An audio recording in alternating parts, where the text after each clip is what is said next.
When the future goes silent. When I was a little girl, I dreamt without limits. I would lie awake at night staring at the ceiling, mapping out my future like it was already mine. One night a hairdresser, the next a teacher, standing at the front of a classroom, shaping young minds. I saw myself running, laughing, living without limits, becoming everything I dreamed I could be. But in a single moment, one I never saw coming, that future was taken from me. The life I had imagined so clearly was gone, replaced by something I never could have prepared for. There's no language for that kind of grief, no card you get for mourning a future that never happened. So I carried it quietly while being told how strong I was and how lucky I was to be alive. There are moments in life that divide time into two parts, before and after. A life-changing injury is one of those moments. Before the injury, the future is loud. It hums with plans, assumptions, expectations. We picture careers unfolding, relationships deepening, bodies aging gradually and obediently. The future feels long, negotiable, something we can shape with effort and intention. And then, in an instant, the future goes quiet. Not because it disappears, but because the version we were promised is suddenly gone. The milestones, promotion, independence, parenthood, adventure, even ordinary aging may now feel irrelevant, unreachable, or terrifyingly uncertain. In the early days, the future becomes a hostile place. So many injured people stop thinking forward, not because they lack ambition, but because survival becomes a full-time occupation. When pain is constant, when fatigue is overwhelming, when basic tasks require strategy and assistance, the future shrinks. It contracts into the next appointment, the next night's sleep, the next manageable hour. This is not weakness, this is adaptation. And here is something we rarely say out loud. You can grieve a future that never happened, versions of yourself that only existed in imagination. This grief is invisible, ongoing, and often invalidated. So the injured person learns to carry this grief quietly while being told to stay positive.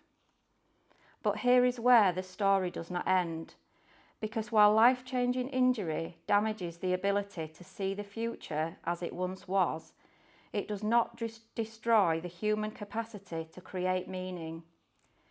What emerges slowly, unevenly, painfully, is not the old future rebuilt, but a different relationship with time. For some, the future becomes smaller but sharper. Moments gain weight, presence becomes power, joy when it comes is no longer postponed, it is taken immediately. For others, the future reforms around new values. Not productivity, but connection.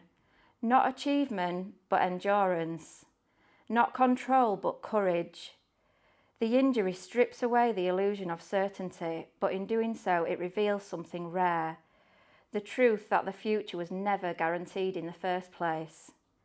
And those who live with life-changing injury become unwilling experts in uncertainty. They learn how to live without promise, how to rebuild identity without a blueprint, how to move forward without seeing far ahead. And perhaps the most important lesson is this: a person with a life-changing injury does not need their future explained to them, fixed for them, or rushed for them. They need space to imagine again, on their own terms, in their own time, with dignity. I stopped thinking in 5-year plans and started thinking in values. I couldn't always control what my body would do, but I could choose how I showed up for people. I could choose honesty. I could choose connection. And eventually I found myself here, working as a peer support volunteer with Day One, not because my injury gave me a gift, but because it gave me a perspective. When I sit with someone newly injured or someone years down the line who still feels lost, I don't offer them a vision of the future. I don't tell them what's possible. I don't sell hope. What I offer instead is permission to grieve, permission to rest, and permission to take their time. And in that permission, something incredible happens. People begin to reclaim choice. Not big dramatic choices, but meaningful ones. How they want to live, what matters to them now, what kind of future feels safe enough to imagine even just a little. And often that permission is the beginning. Because when someone feels safe enough to stop forcing the future, they sometimes begin to sense it again. Not as a destination, but as something they are already inside. My injury took away the future I thought I was heading towards, but peer support and lived experience taught me something powerful. The future isn't something we have to clearly see to move forward. Sometimes, after everything has changed, the future is simply the next honest step taken with people who understand why that is enough. So I don't stand here today with all the answers about what comes next. The truth is I may never have them. But what I do have is something far more powerful. I have found my way back to myself.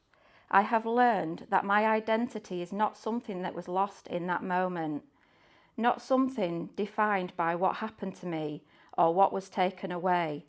It is mine to reclaim, mine to protect, and mine to live fully right here, right now. The noise of the future hasn't returned, but in its place, something different has emerged, a quieter, deeper sense of time.